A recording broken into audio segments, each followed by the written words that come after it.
Typical rib structure. Costae. There are 3 types of ribs. First type, true ribs. The first 7 bones are directly connected to the sternum. The second type are false ribs.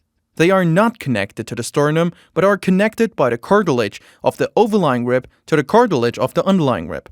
Together, they connect to the cartilage of the 7th rib to form the costal margin.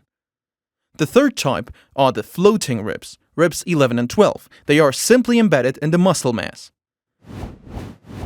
Watch more videos in the EasyAnatomy app. With EasyAnatomy, you can learn much easier and faster. We provide a comprehensive video library, related PDF notes, and atlas sections with engaging flashcards.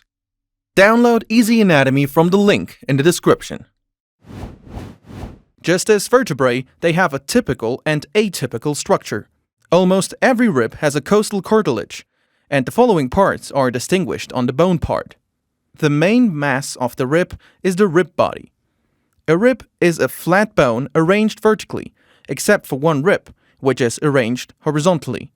These ribs have an external surface and an internal surface.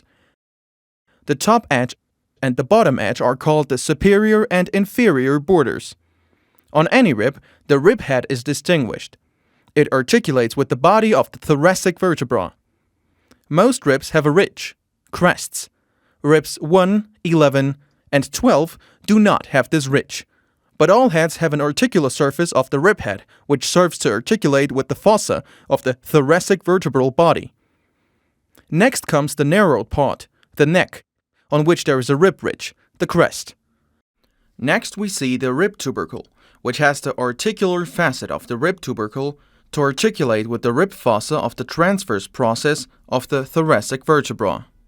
Any rib is derived from the spinal column and is directed first backward and then makes a turn forward. The place of the turn is called the rib angle. Moreover, any rib has a costal groove on its inner surface on the lower edge where the intercostal neurovascular bundle lies.